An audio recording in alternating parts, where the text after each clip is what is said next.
If you're new to the session, we're just going to a quick introduction. So again, on my right, Professor Jomo. Thanks again for joining us. And next to him is our very own Lee Ching Wei, CEO of iMoney. And then on my left is Wong Chen, Tanajaya MP. Thanks again for being here. Thank you. And on my far left is Muhammed Khalid, Chief Economist at DM Analytics. So guys, thanks again for being here. First question is, Malaysia has been charting some positive growth, 5.6 in the first quarter, 5.8% in the second quarter of this year.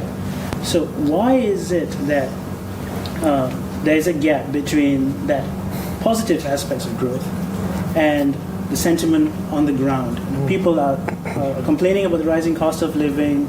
They are complaining that wages are not increasing as quickly as it should.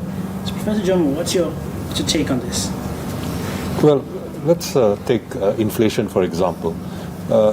In the recent period, we have seen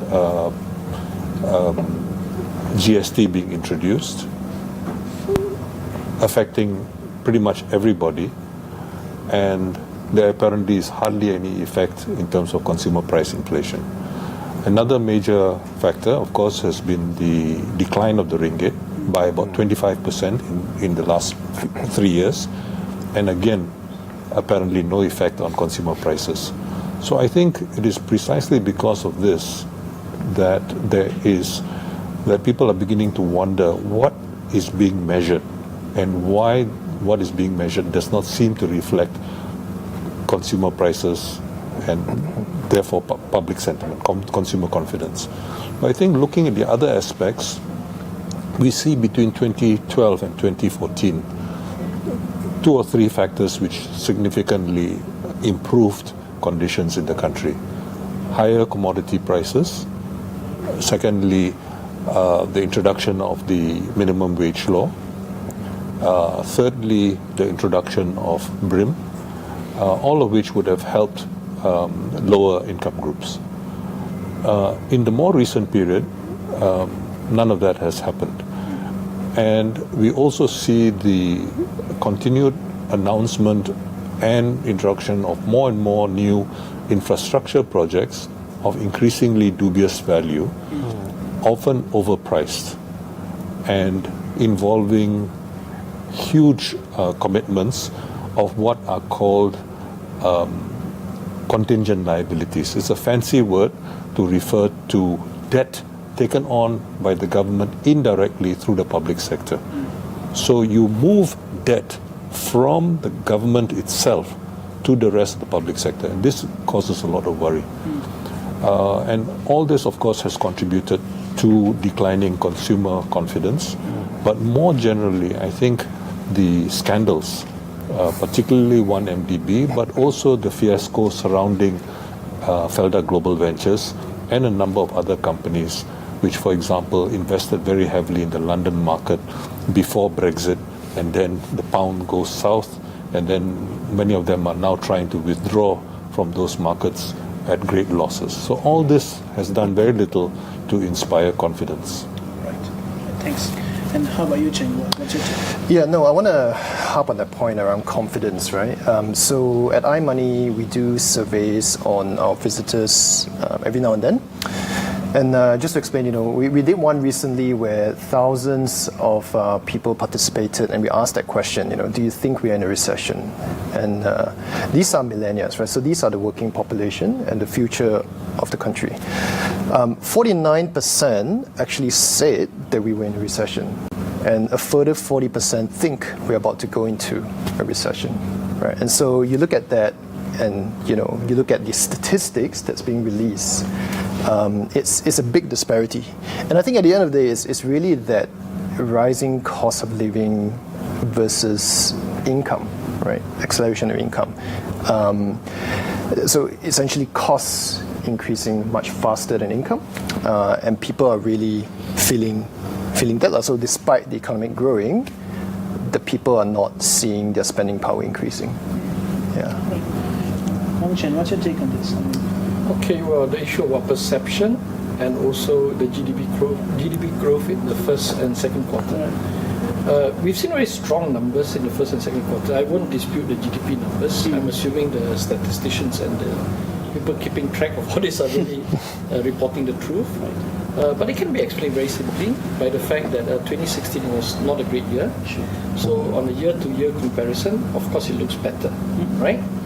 As for perception, it could be due to a lag in the GDP growth will only materialize to the ground in about 6 months to a year.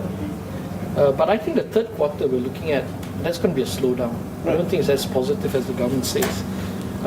Many of this growth is due to exports have gone up, but also that the consumers are starting to relax on the issue of GST, starting to consume again.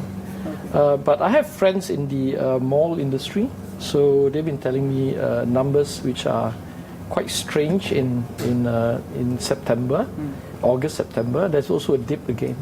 There were low moments and high moments. So if we really want to know the consumption, know the perception of the public, you really have to look at consumption itself. Property consumption is almost negligible. True. Car sales are very low, better than last year, but it's still very low. So therefore, people don't feel confident enough to spend. So that's why you have this big disconnect between the growth in the first and second quarter and also overall consumption. Muhammad, what's your take? I agree with what Prof. Jomo said earlier. Household income in particular, still grow faster during 2012, 2014, but slow down 2014, 2016.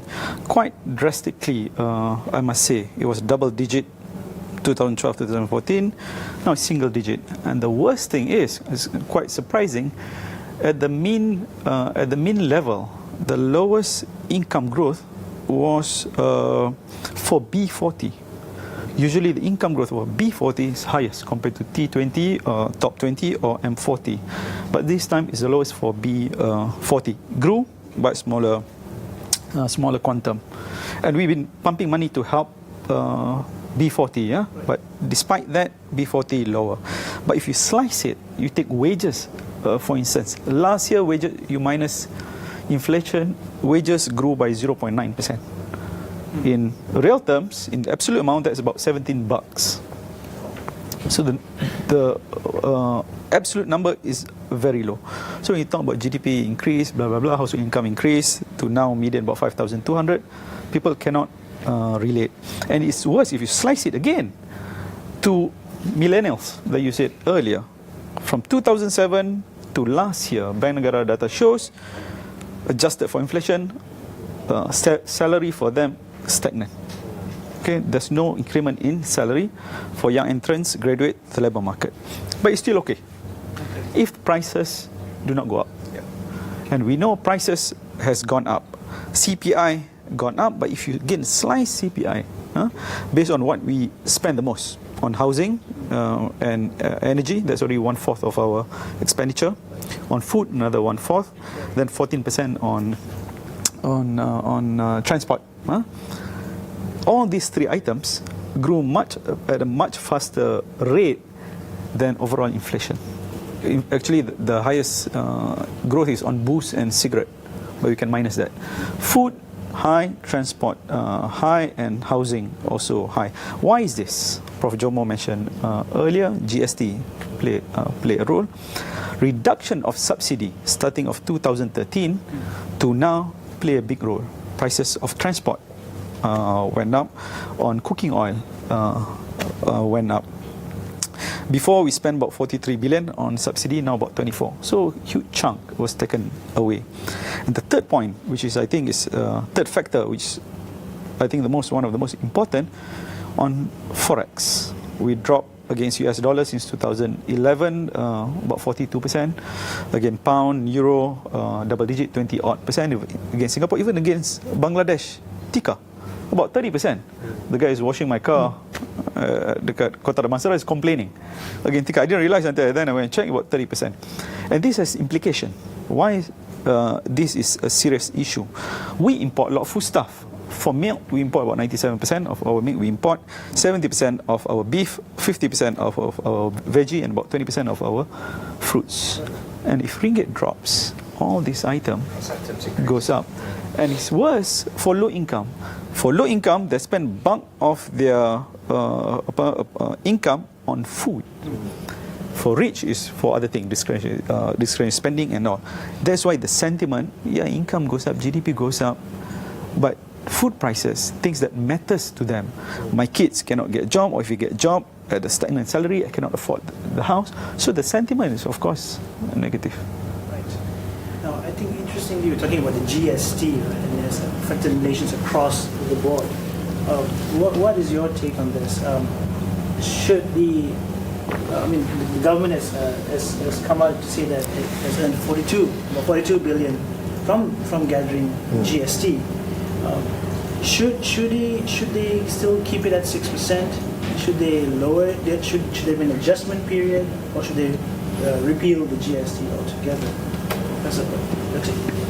Yes, I think the question of GST has been around for about 30 years. There have been people particularly associated with the International Monetary Fund, or IMF, who have been pushing GST, or what is originally called the value-added tax. There are two issues here. One is that it requires a lot of bookkeeping, which many of our smaller business people have great difficulty with. It's not that they are deliberately trying to evade, but it's very difficult. That's why, for example, a number of publishers have basically closed down their newspapers and magazines, and it's because of the complications involved. But besides that, the more important issue is that GST, like most consumption taxes, are really quite indirect taxes, and they are also quite inequitable. The late Ismail Saleh pointed out many years ago that Malaysian tax structure is basically inequitable. In other words, after taxation, income distribution is worse than before taxation. Okay? And this inequity or regressiveness has actually increased over time, most significantly around the mid-80s, and again very significantly with the introduction of GST. So this is why there's tremendous popular sentiment. The main argument which can be made in favor of GST is that since everybody is taxed, everybody feels entitled, they feel that they are citizens of that economy and they have rights. But leaving that aside for a moment, it basically is quite inequitable. And it is also very difficult to implement because of the demands being made on small business people. Now, it is probably still feasible, because it's still very early, to basically scrap it, and different types of taxes can be introduced in their place. You cannot just scrap it, because there are gaps, and you need to fill those revenue gaps to ensure that the government doesn't, is not in the deficit. Government deficit doesn't increase tremendously.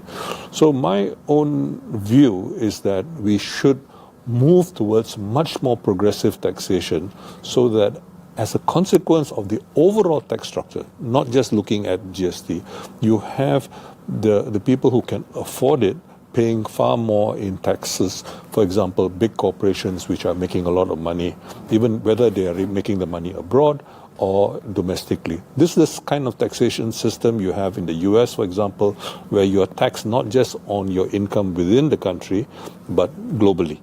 And this requires a degree of international cooperation.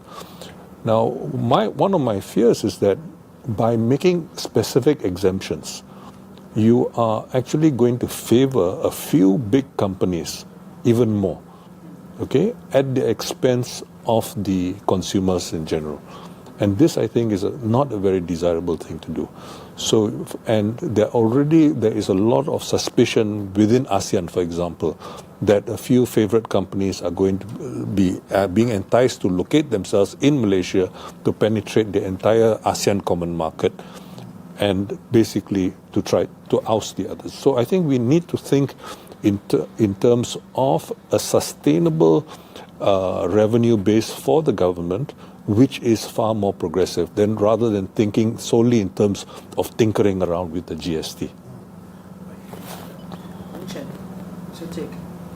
Well, in 2015, when they rammed through the GST bill, right, and implemented GST, the fundamental issue, we understand consumption tax is important as a buffer to a recessionary period, right? If you rely too heavily on income tax, whether it's corporate or individual, then when there's a downturn, the government will have financial problems. So GST sort of spread eggs in many baskets. That's the principle. But it doesn't really apply for Malaysia because the tax base, individual income tax base, is so low at about 15% only of the working population pays tax.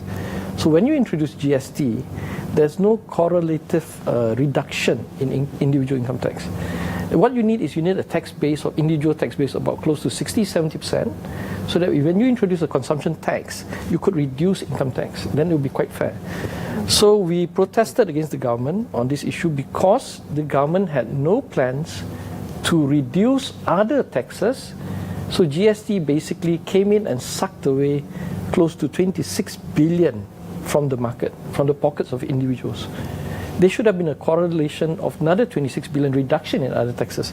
That did not happen. So that is why, going back to the very first question, why is there anger on the street or people don't feel that there's economic growth, is because 26 billion has been stolen from them in terms of their pockets.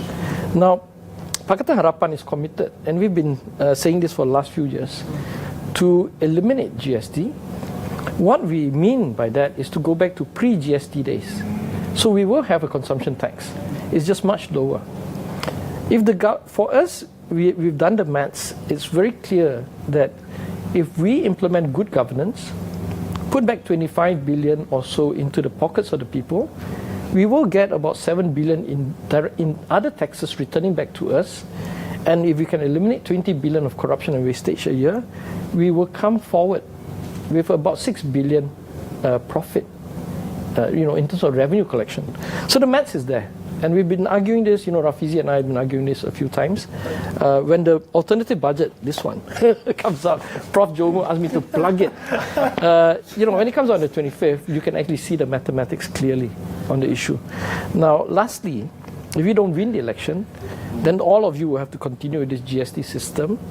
The very least the government must do, if they are unwilling to bring it down to 4% or 3%, is to at least tell the people that they're committed to 6% for a 5-year period, so that we all can adjust to this.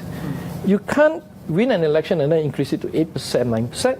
It doesn't help the business sector, which is really struggling to understand, is it going to increase or not, So they have to do the path that Singapore did, lock in a very low number, 3%, for the first 7 years. And that gives stability to people to plan their finances and also corporations to plan their finances as well. So that's my advice to Najib. If we don't kick him out next election, the very least you can do is commit some clarity so that businesses and people can try to take control of their finances. Muhammad, what do you think? Do you think an adjustment period, as what Wong Chen suggested, would work in Malaysia? You mentioned about Singapore. Singapore, the GST when they introduced quite low, but there's no exemption. There were no exemptions at all. Right. We introduced 6%. There were a lot of exemption on food item so that it doesn't affect low-income household. But when we talk about reform in taxation, we should not just focus on GST. Expanding what Prof. Jomo said, the entire tax system must be looked into. For instance, now, echoing again Prof. Jomo, tax system here in Malaysia currently is regressive, which means if you're poor, you pay more. Right. If you're rich, we love you. Okay. So you don't pay taxes. Sources of earnings in this country not taxed fairly. If you're a wage earner, you tax. If you're capital earners, buy or sell shares, you make money, zero. No capital gain tax. If your parents give you money, either when he's alive or when he's no longer around, zero tax. Flip property. We have RBGT, first 5 years, after 5 years, zero. Other countries have this. When we look at tax system, it must ensure that tax system is fair, and currently it's not fair. Right. Jay, what's your take from a consumer's perspective? No, I think I echo the gentleman's view. I think it's clearly so GST, of course, has put in place a cost burden across the board. But at the same time, taking it away means that you've got to find a plug to that 25 billion that you talked about, right? Sure. And I think I sort of echo what you said, Muhammad. It's about reforming not just GST, it's about looking at all the ways we tax and figure out a more fair system that doesn't affect just the ones that essentially are the poorest, which it seems like currently it is. Can I just jump in here just to Sure, clarify why one not? issue? Why not? When we look at government finances, we always look at revenue and also spending, expenditure, right? The equation, I totally agree with Muhammad that we need a more progressive tax system. But what we miss out most of the time is the government finances is riddled by corruption and wastage at the expenditure element. So you can't just look about the tax system alone. What we want to do is we have to try to eliminate as much as possible wastage and corruption and see whether the current existing tax system can pay for itself. Nobody wants to introduce a new tax, whether it's inheritance or CGT and all this. But we do have a long-term policy to look at controlling capital growth, because as we all know, Piketty's book talks about growth in capital is much faster than wage itself. So we are, Pakatan Harapan are considering first eliminate wastage corruption, see whether it balances or not. We won't screw around with the tax system per se, but if it doesn't pay, if still after eliminating wastage and corruption we have a problem, then we have to move towards a more progressive system. CGT is obviously something that we want to look at. Inheritance tax is something we have to look at. But as in every policy that we do, and I don't want to spook the market out there, is that the data, the computation has to be published. And we'll invite Professor Jomo and Muhammad to come in and give their views. Should we set it at 3%, 10%? Should inheritance tax be free for the first family home? Things like that need to come in. But I think we are committed to progressive taxation, definitely, because this country is highly unequal. In particular, we've been tracking income tax contribution of corporations compared to individual income tax. Corporations in Malaysia in 2016 paid 72 billion in tax, whereas the 14 million workers paid a miserable 30 billion. That means corporation, by looking at income tax payment, corporation are about 2.5 times bigger and more powerful than 14 million workers in Malaysia. This is astounding because in Europe, it's the other way around. So we know, we all agree, I think, corporate Malaysia, or I used to be a corporate lawyer, let's just be clear, corporate Malaysia is definitely making excessive amount of money. And therefore we need to address this by making sure that the wage balance has to resolve itself in a more equitable equilibrium, I suppose.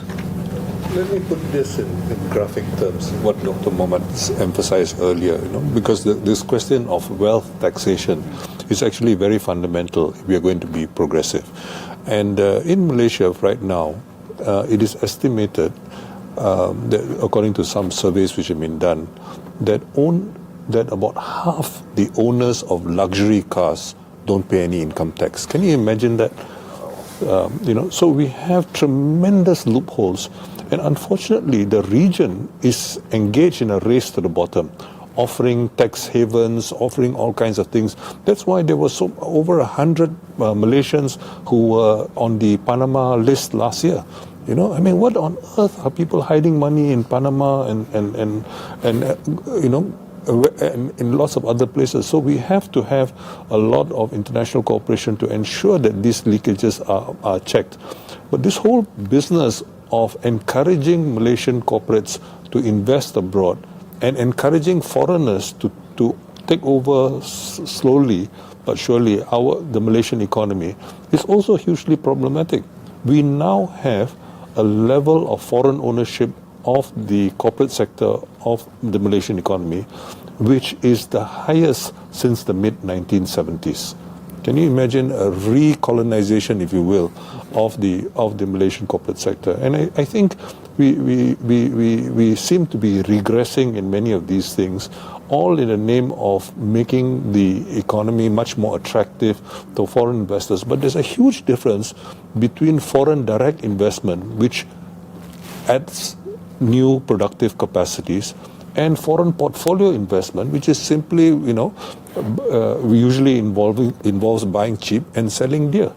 And that's basically the kind of dilemma which we are in. So we really need to have a Malaysian economy which is effectively controlled by Malaysians, which is far, far more dynamic than has been the case in recent years. Well, take for example, palm oil production. It is the single largest sector after oil and gas. But what kind of technical change have we seen in the last 3 decades, for example? And there are huge opportunities. Europe has opted for biodiesel versus bioethanol in the Americas, but we now have a situation where we have been talking about biodiesel, palm oil biodiesel for decades, but we haven't made the step forward. So you need a system of incentives to ensure that these kinds of progress is achieved. And this was crucial to the progress which was achieved in the 70s and early 80s in terms of refining palm oil. The Malaysian refined palm oil couldn't get into the European market, but the government at that time made deals which are called barter deals with countries such as India, and then the Soviet Union at that time, later Pakistan, and then China, and managed to bypass the Europeans and so on. But it requires an all of government effort in order to improve living conditions in many ways. And as Dr. Muhammad said, the other thing was about subsidies. Many of the subsidies perhaps we couldn't really need, but the effect of removal of the subsidies is to actually raise prices for the consumer. I'm quite happy, for example, to eliminate the subsidy on sugar.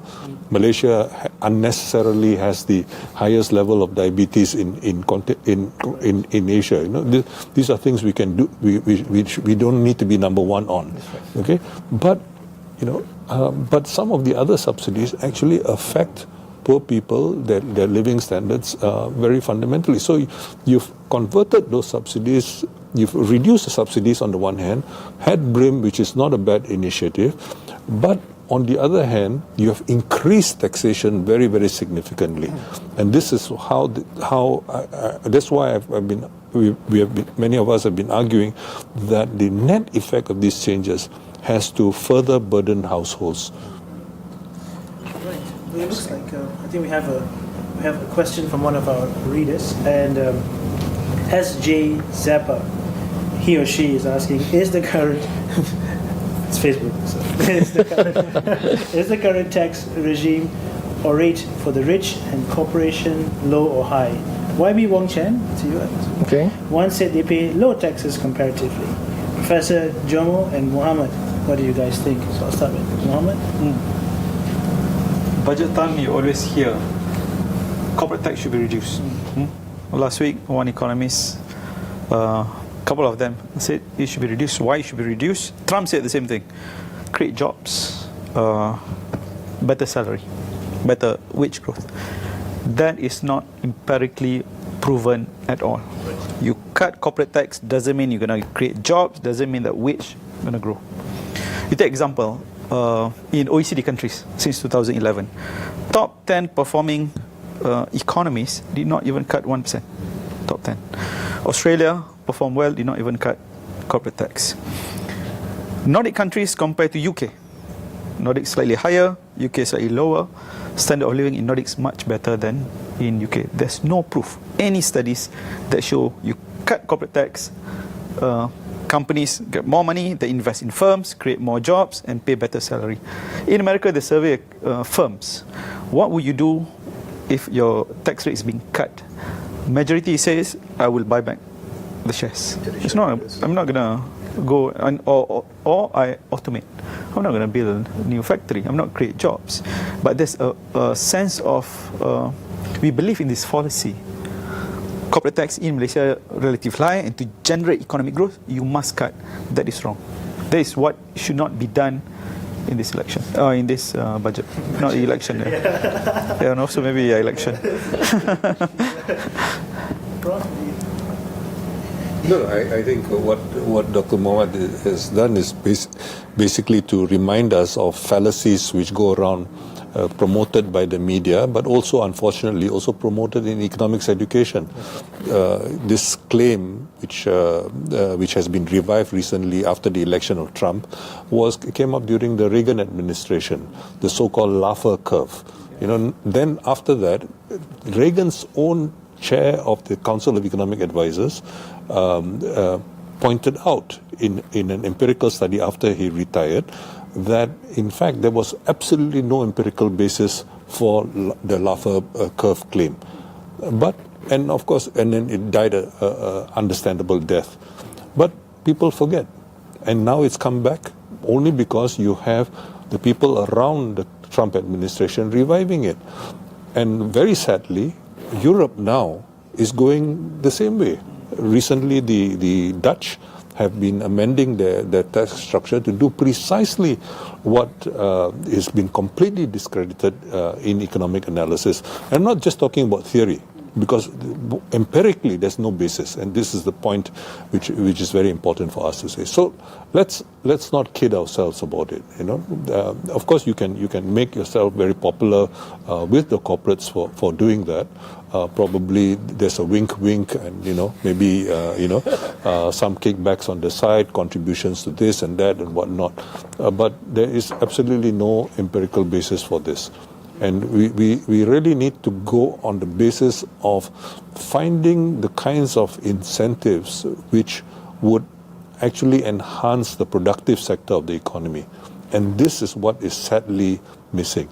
We are going this sort of hit and miss kind of approach, which is really ineffective, and we just lose a lot of revenue unnecessarily instead of trying to put the economy on a much more stable and a much more pragmatic basis. Can I sum it up bluntly, right? Are we saying the taxation systems today is really encouraging, it's creating an effect where the poor is funding the growth of the country and the benefits being enjoyed by corporates and the rich? And there needs to be a reform, or at least a hard look into all the different taxation in order for us to progress. I think broadly speaking, yes. The primary issue still goes back to the idea that corporations are making too much money. Yeah? And that the only way we can do this is not to give them a tax break or to increase tax, but to actually ask them to increase wages. And I think that even the neoliberals, the hyper-capitalist people, have come to the agreement that wage have to go up. They said they can't inflate the economy through QE. They can't do all these fancy-mancy, monetary policies with no results.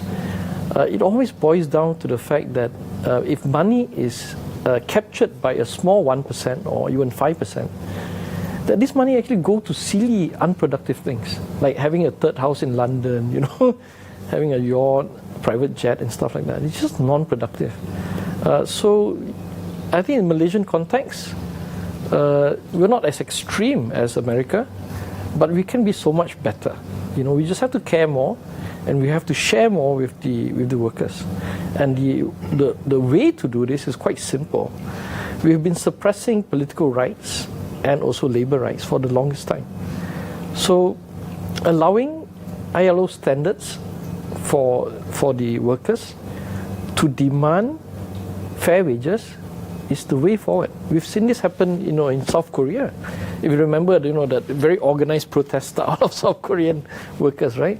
I think that is coming. It's inevitable. The reckoning is coming. So it is better that we sort of incentivize corporations, if we win this election, that we incentivize the corporation to do their job, to increase wages. Yeah?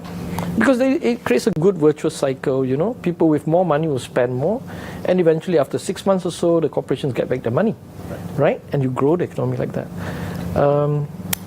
I don't like to say that we're populist, but I think this is really fundamental economics. It's not even populism that we're talking about. If I may, I want to add on what YB said earlier. Corporates making money. No one is jealous of Bill Gates or Facebook owners make money. Huh? But it is wrong. If you make money, corporates make money because of oligopolistic behavior, monopolistic behavior, rent seeking. That is not at the expense of the people or the worker. That is key. You shouldn't encourage this kind of these kinds of behavior in the market. Yeah. I think the Hong Chen raised three issues which I think deserve further attention. I think one of the problems with monetary policy, the so-called unconventional monetary policy, is that interest rates in the developed countries has been very low, and this has enabled many people from those countries to buy over into the Malaysian corporate sector, because the cost of capital is so low. Okay, so buying over the corporate sector here has been. Now, what happens when you normalize monetary policy? Interest rates go up, the capital goes back to those countries, and we're going to be left in a lurch. This is going to be a serious problem coming up, and we have no excuse if we don't prepare. This is staring us in the face. Janet Yellen from US Fed has already announced that this cannot go on forever. Mario Draghi has done the same thing in Europe. The second issue which he raises is the question of labor policy. We are living in a country where we pretend that at least 5 million undocumented foreign workers are not here. So our denominator, when we calculate, for example, productivity, output, and so on and so forth, income, is, with 5 million missing, is a lot of people, right? The total number of foreign workers is probably somewhere between 30 to 40% of the size of the labor force. So if we ignore them, we are kidding ourselves, And this, I think, and the adverse effects of having foreign workers who are prepared to accept very poor working conditions is to depress conditions for the workers. Now, for example, mechanization of oil palm fruit picking. That could have been done at least 30 years ago, but it has been delayed because you always had this cheap alternative available. So we are actually retarding technical change. We are retarding progress precisely by doing this. And I've forgotten the third point, so let me stop here. But it's an interesting comment you mentioned, right? Because we are talking about this industry 4.0, right? And this whole robotics and automation, and then you look at this foreign labor availability or supply, and you can't help but wonder, right? What's the push towards the technological advancement when you've got the supply there? Yeah. We are very, very, very concerned about the fourth industrial revolution, right? As you all know, that most of the academic studies seem to suggest by 2050 we could have a fully functional artificial intelligence, which people say and argue that there is going to be somewhere between 10 to 30% of the working population being unemployed, right? And you know that the Norwegian government have started this study on universal basic income as a pre-step or as a model to experiment and see what will people do if they're unemployed and receive 3,000 euro a month, right? We are struggling with basic fundamental issues, democracy, labor rights, basic things that most people will have to resolve 10, 20 years ago. So for us to even comprehend how to integrate into the fourth industrial revolution, that's quite tricky, yeah? But we have, not to promote the Pakatan Harapan budget again, but we have addressed the issue. So I do suggest everybody read on the 25th when it comes out, on the fourth industrial revolution. And I think it is ironically, because we've been talking about tax and all this, ironically, we have to make an exception for this. We have to give a very lucrative tax rate for companies to maintain here if they're involved in the fourth industrial revolution. And also a very lucrative tax rate for the experts to stay here. Because the very least is we have to be on par. While the social changes that is coming, we have to prepare ourselves through education. I mean, I don't want to talk too much on it, but that's broadly what we're looking at.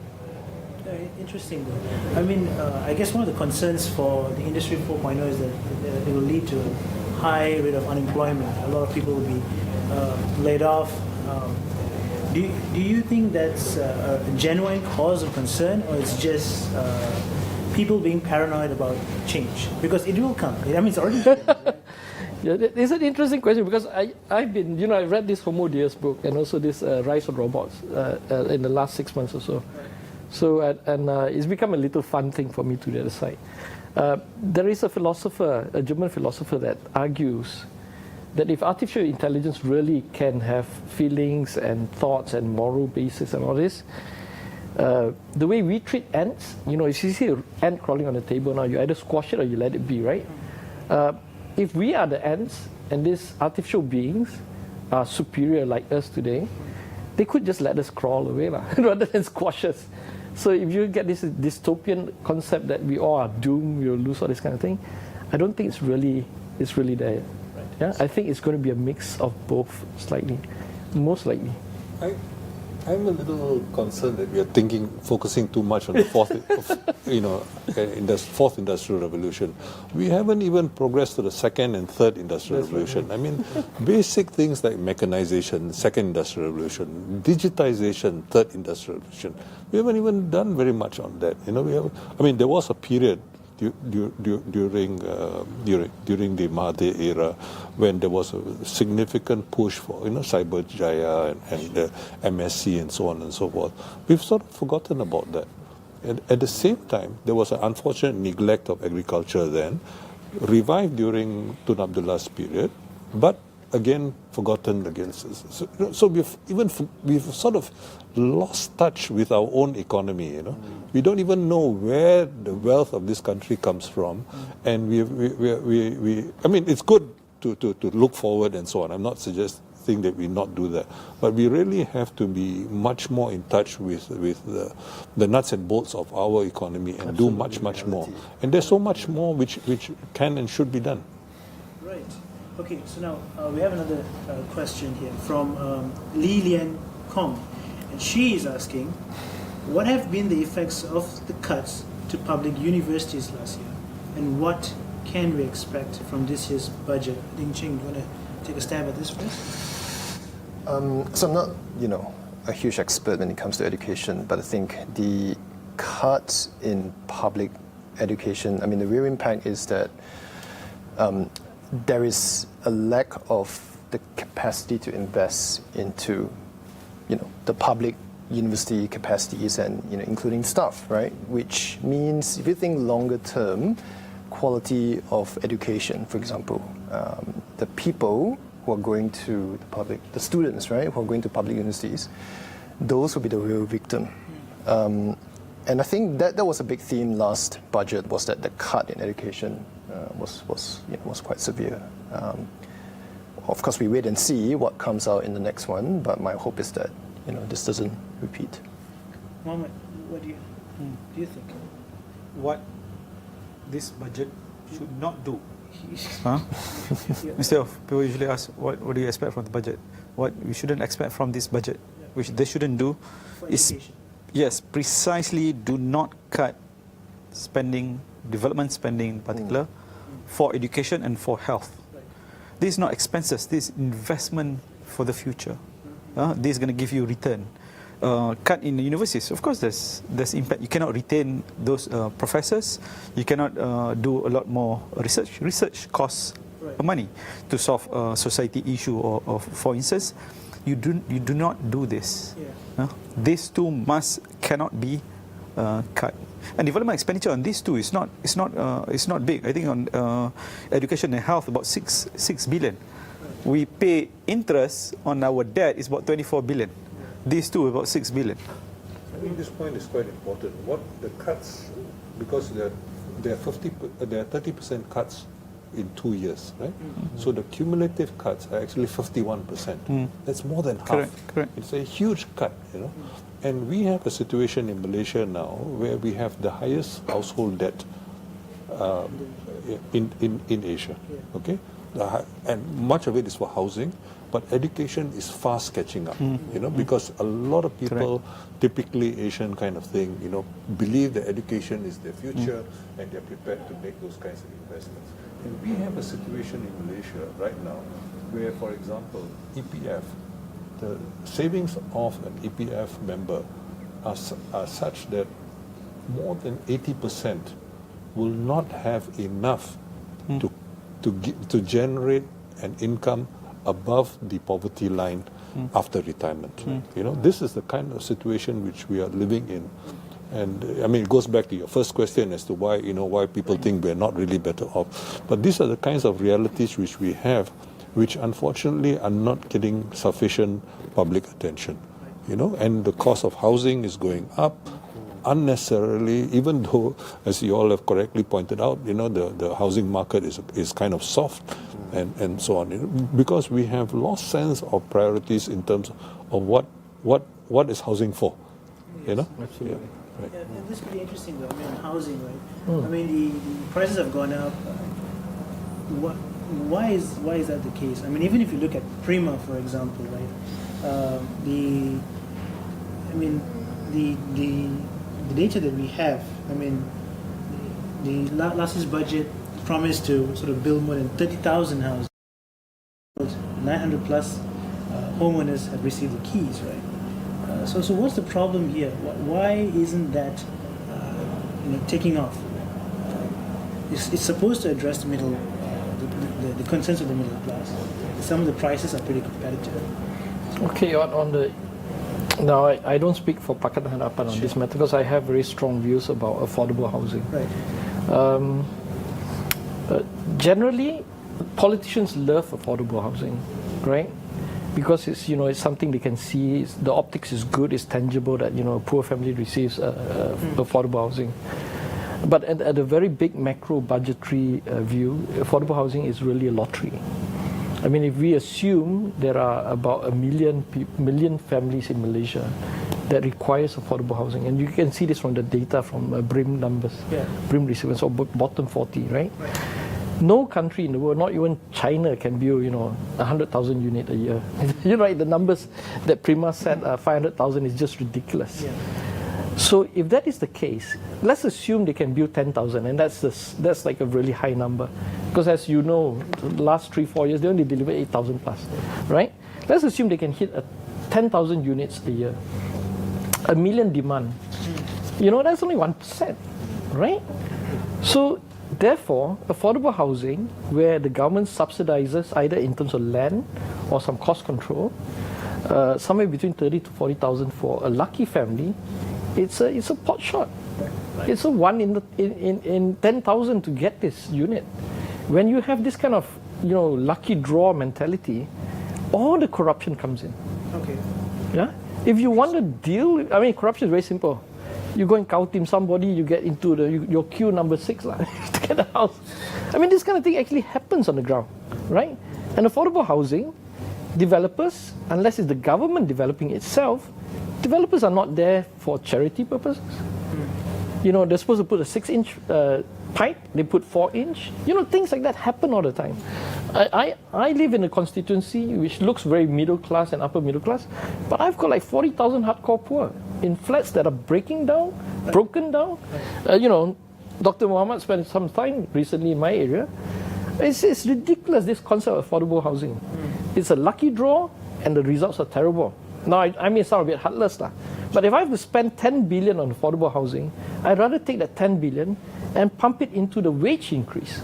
Okay. Because then, if your wages are higher, you can opt to buy affordable housing, or you can afford a middle class housing, 150,000, 250,000. Yeah, that to me, a wage increase across the board at least serves 1 million poor people, whereas affordable housing serves a lucky 10,000. Yeah, but full of problems. I think there are huge problems with that argument. Firstly, I think you're quite right that you can't solve the problem overnight. Okay, but I think you really have to think about the longer term.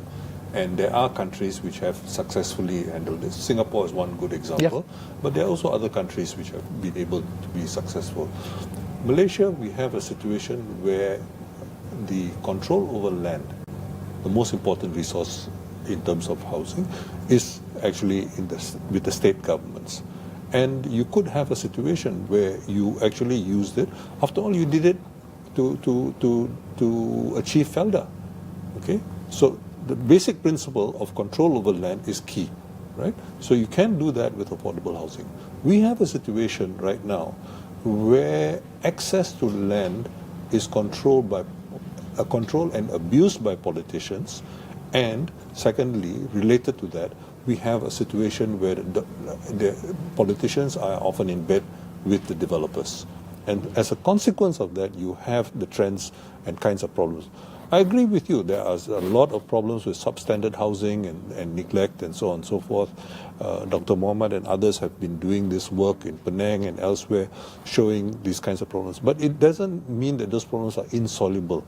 It just means that currently those problems have been insoluble, but it doesn't mean that they're permanently insoluble. So I totally agree with Prof.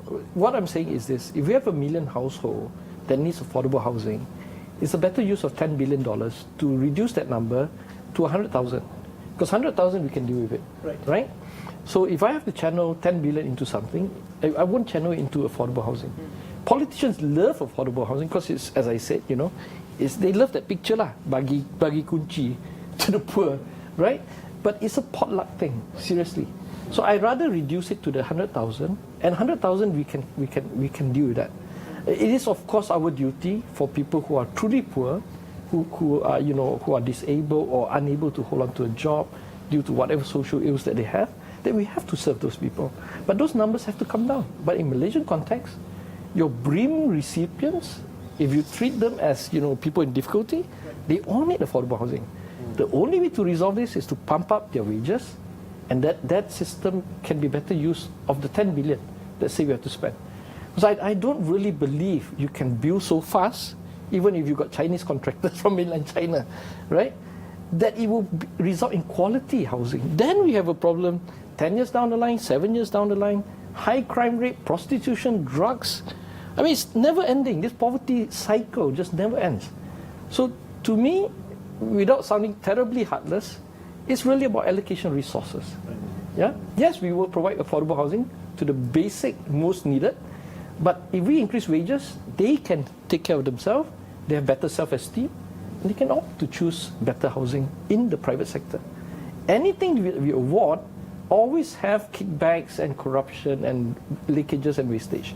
The Singapore model is fantastic, but the Singapore model is such that they are not developers. The government is the developer.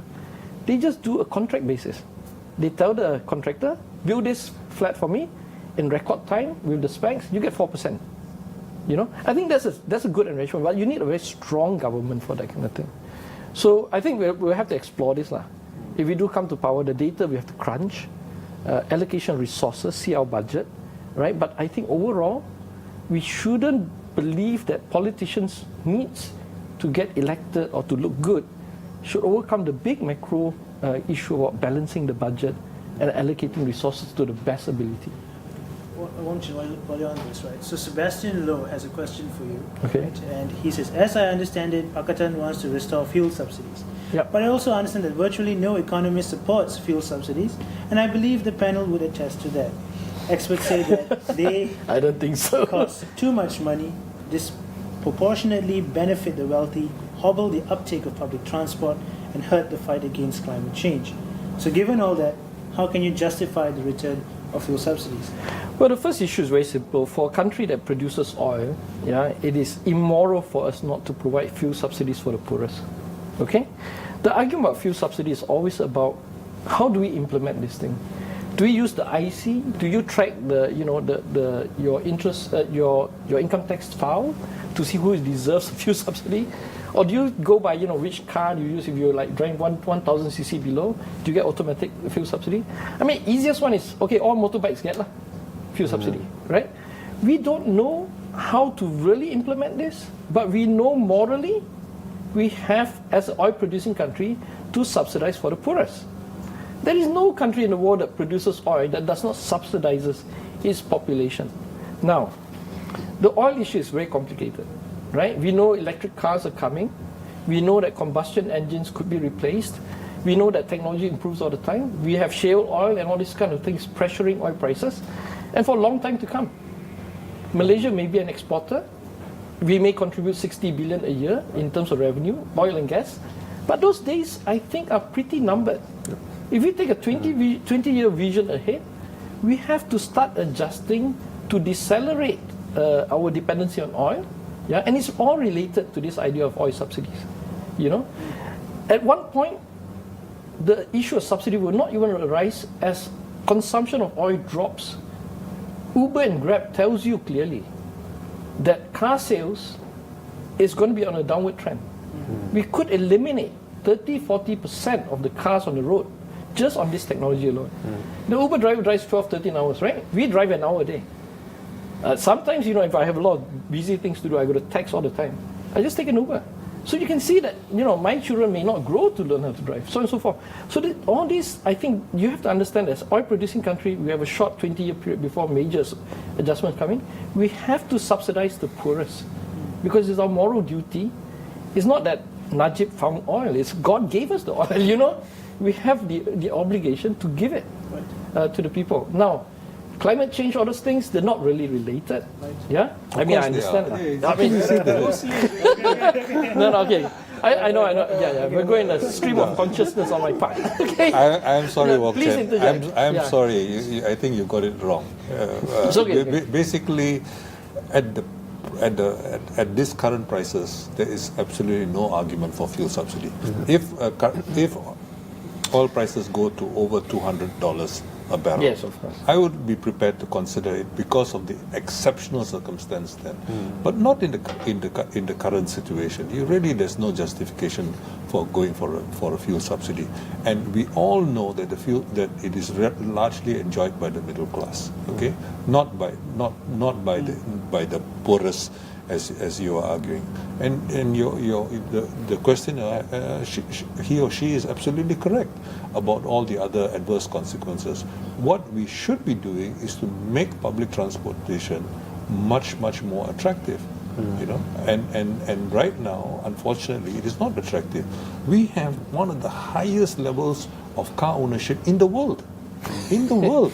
And I don't think there's anything we should be proud of.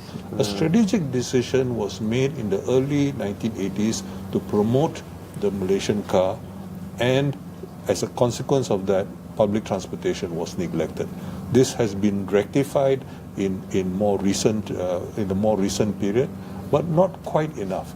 So I would say that we should be seriously thinking about moving towards public transportation, and if subsidies are needed, it should be for public transportation, and particularly for the better public transportation, because we have a lot of operations which are very unsafe for the passengers and so on, which I think we need to be concerned about.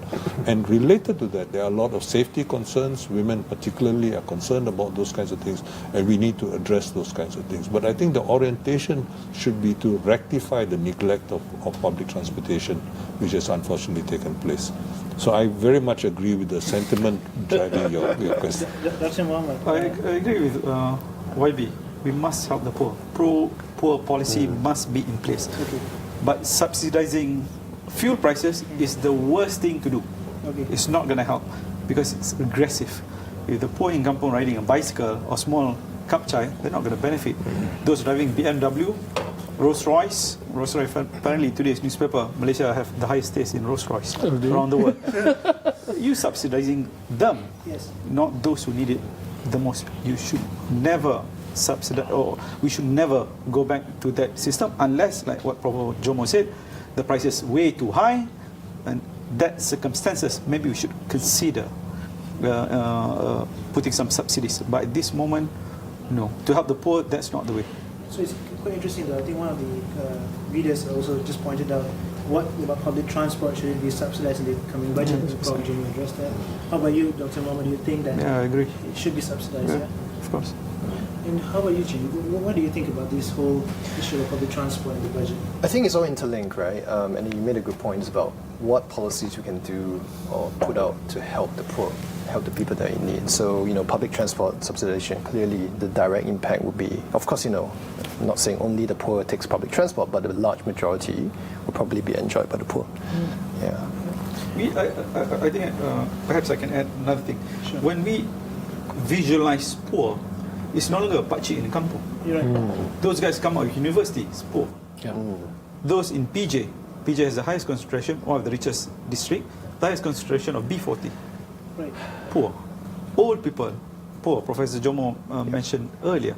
So it's no longer the concept of pakcik, makcik baju kurung in a kampung. No, it's becoming more complex. Right. So is that definition being considered when we read, like for example, the recent stats that say that poverty has decreased to 0.4%? So does that term of poverty encompass what you just mentioned, or it's just a whole income thing? Poverty, as the country moves towards developed economy, you no longer look absolute. Okay. Yes, it's true in Malaysia, if you earn below 1,000, you consider poor in absolute amount, and there's still some people there. But if you look in relative terms, which measurement are used by developed countries, half of median income, sizable group. But even absolute, still absolute, among old people, many old people who co-reside have zero income. Bank Negara in their report recently, they calculate what's the minimum household income needed to live in Kuala Lumpur. Right. With dignity. Right.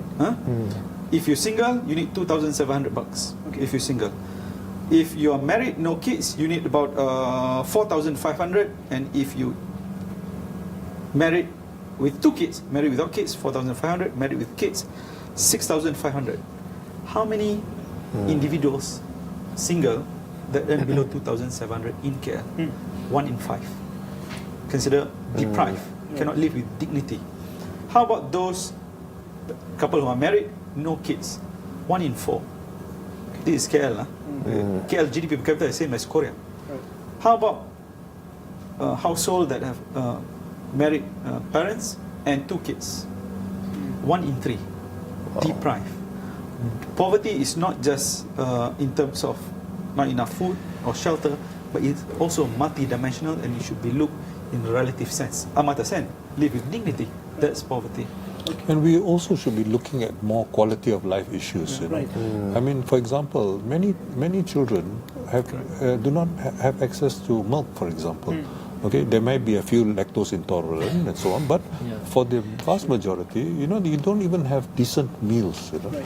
And I think these are things which so quality. I don't think we are talking about the poverty in Malaysia, which is comparable to, say, in Bangladesh or in some of the poorer places in Africa. Okay, but I think we should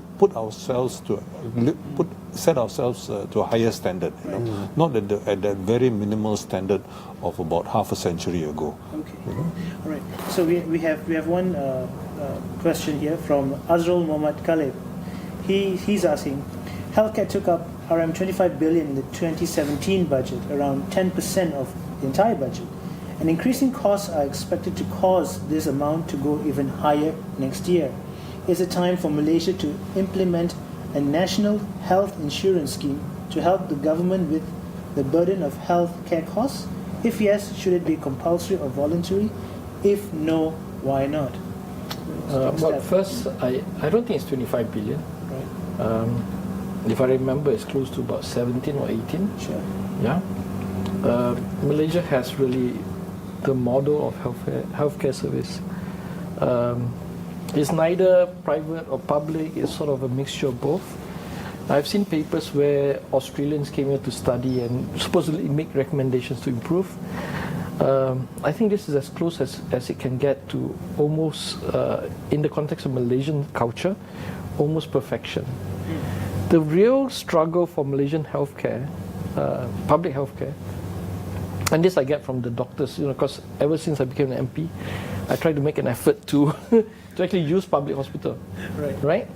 So at least we try to understand what's going on. So I have to queue up for 2 hours, basic lah. right?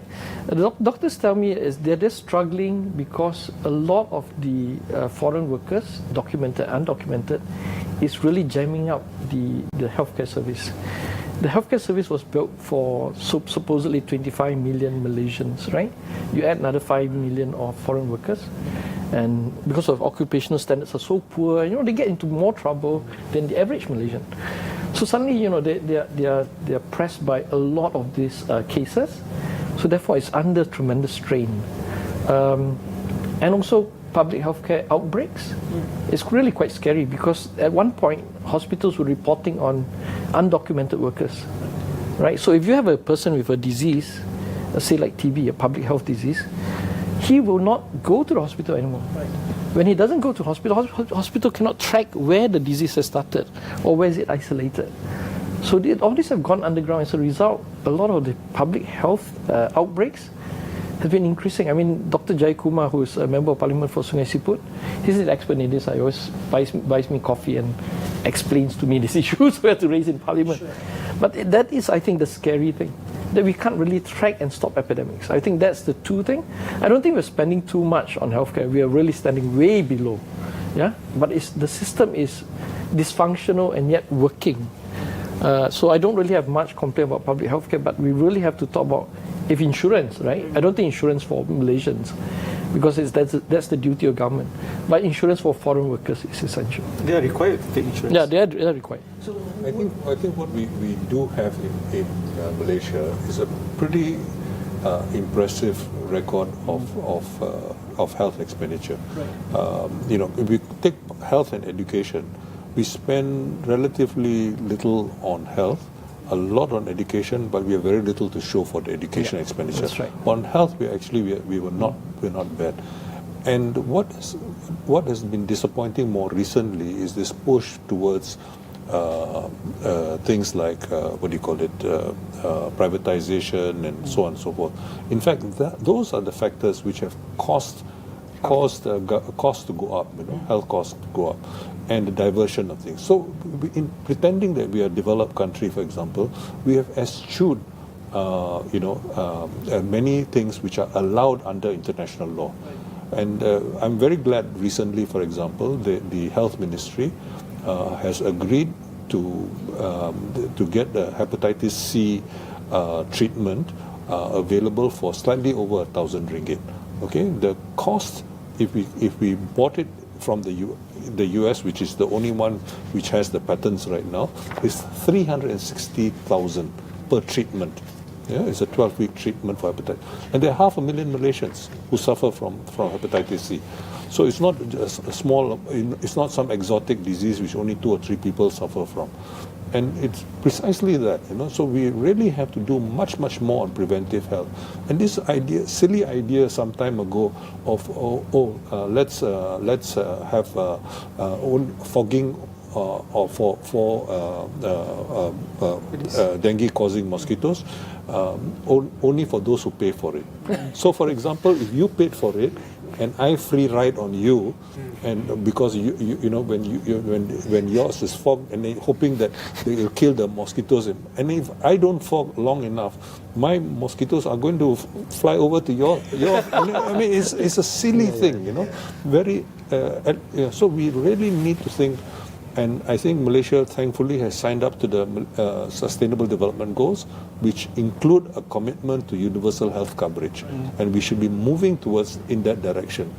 Now, the word health insurance means different things in different contexts. Most of the time in Malaysia, it refers to private kinds of arrangements, which actually are, I think, completely agree with you, should be rejected. But in Canada, for example, they call their thing national health insurance. Right. So you can the word insurance doesn't settle the debate. Right. What we really need is a clear commitment to universal health coverage and concrete measures to try to move that and achieve that, particularly in the preventive health area. And in this regard, I think, you know, we have a commendable record especially in the early years. You know, a simple innovation like the introduction of the Bidan Kampung in the 1960s reduced maternal mortality rates and infant mortality rates tremendously. similar innovations can actually do tremendous amount to improve public health on the one hand, as well as nutrition on the other. Right, great. Thanks, Professor. Muhammad, Malaysia will be a sort of an aging nation 2035, more than 15%. I think I've written some stuff about this. And we're looking at the cost of healthcare and whatever that's been said. Do you think the current budget should address that aspect of the country? Budget is allocation of resources based on our plan of longer plan, 11 Malaysian plan. 11 Malaysian plan did mention about addressing the aging issues. It's not 2035. Among the Chinese community, it's almost aging, almost age. Perak, almost age. The highest concentration of old people in Malaysia is in Perak. Not a bad thing to be. Perak is cool. But we haven't seriously discuss or come with policy proposal to address the impact of aging. Aging is not a bad thing. It's a good thing. For instance, if we know, like Prof. Jomo mentioned much earlier during our discussion, old people get old. Old people get old and poor. What do we do? Right? Should we start considering universal social pension, which we currently doing for the poor? You get $300 a month, and also get BRIM. All this you add about 2.5 billion. Perhaps you might want to consider universal social pension. Number one. Number two, older people get sick more. Those kind of things that the question asked earlier is a dangerous thing to consider. Now, if you're poor, I think we have to commend the government in this part. If you're poor, pesakit luar, no charge, zero cost. You got all this insurance. In insurance sense, you sick, show me your card first. This is what happened in developed capitalist economy. I don't treat you first, I want to see your card first. We shouldn't go towards this way. But we need a more discussion, in-depth discussion on the impact of aging in Malaysia. We thought it's far away, but for certain communities, or for certain groups, certain states, it's already happening. All right. Ching, what about you? What do you think about this whole issue about health and insurance? Look, I think there are definitely improvements to the current system, but again, budget, as you pointed out, is about allocation of resource, right? And amongst the issues that we've discussed today, I think you made that comment earlier, no reduction in education and healthcare. I totally agree on that. But I think from an allocation of mindshare resource, there are a lot of other priorities, in our view, or in my view, definitely, that we should be addressing. Yeah. All right. Great. So, well, looks like we're almost running out of time. Time flies by really quickly. So, just one last question, and it's for all four of you. And it's this. It's by Ash Singh Sidhu. Will the deficit be reduced to a point we achieve a balanced budget? Professor, do you want to start first? I'm not a great believer in balanced budget on an annual basis. I think fiscal strategy, budgetary strategy, should generally be counter-cyclical. So when the economy is doing well, you basically should do some belt tightening and cut down your expenses, try to pay down your deficits, and so on and so forth. But when the economy is in bad shape, you need to counter the business cycle, and you do that by government's spending, productive government spending as far as possible, in order to counter the effects of the private sector declining. So I think what we should be looking at is balancing the budget over the medium term, rather than thinking about it year to year. Now, now, for example, we've been running deficits for 2 decades. You know, since 1997, I think was the last budget. Where, since 1997, there has we've been just running deficits. Now, it made a lot of sense when you had to deal with the 97-98 crisis, but does it make sense right now? I mean, one begins to wonder what on earth is going on, and when you start wondering about, why the ringgit doesn't exactly inspire tremendous confidence and so on and so forth, you begin to wonder, how does it affect our credit ratings and so on. So I think one should have a more medium-term approach to budgetary strategy rather than simply focus on the short term. No, I definitely agree with that view as well. I think it's not so much year on year. It's pretty difficult to manage it that way. Longer term view is definitely important. Well, as a basic rule, I think for developing countries, and we are approaching advanced or whatever, I don't know what the terminology is, second world, I suppose. As a developing country, we need to have, on average, a deficit around 2 to 3%. That is a reasonable, containable level. But it's also true, in a 10-year cycle, we should at least try to record 2 years of surplus, right? What Prof raised regarding, when oil prices went all-time high, $126 or whatever it is, I think 2008, during Badawi's time, we should have a major surplus. But that was all gone. I mean, this is the ridiculous thing about having no fiscal discipline at all on the part of the government. Yeah, and a lot of people say, Mahathir was like this, and actually Badawi had the worst record, because he sat on a pile of money, and we had a major deficit. Right. Yeah, so we have to be very careful. True.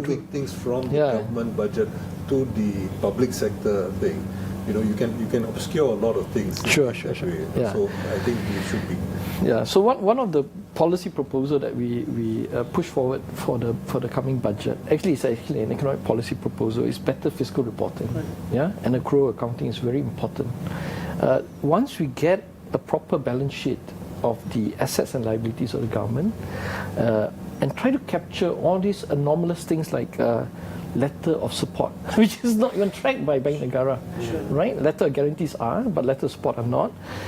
Unless we get that, we can't really talk about deficits per se, because these numbers are all skewed by public-private partnerships, contingent liabilities and letters of support and all those.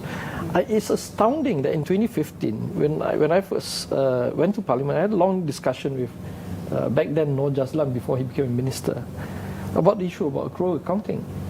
That this was so necessary, and yet in the last minute they withdrew the bill.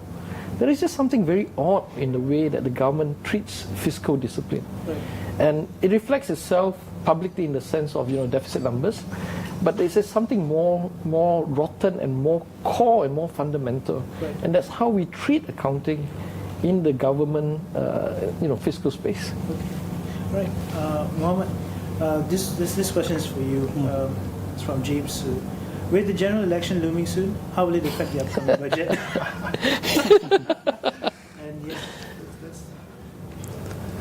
It actually relates to the question earlier on fiscal deficit. We have a target of zero balanced budget by 2020. Right now the figure is about 2.93, and you're going to miss that balanced budget unless you're going to cut spending, which is a bad thing to do going for election. You don't want to cut spending. Is this going to be an election budget?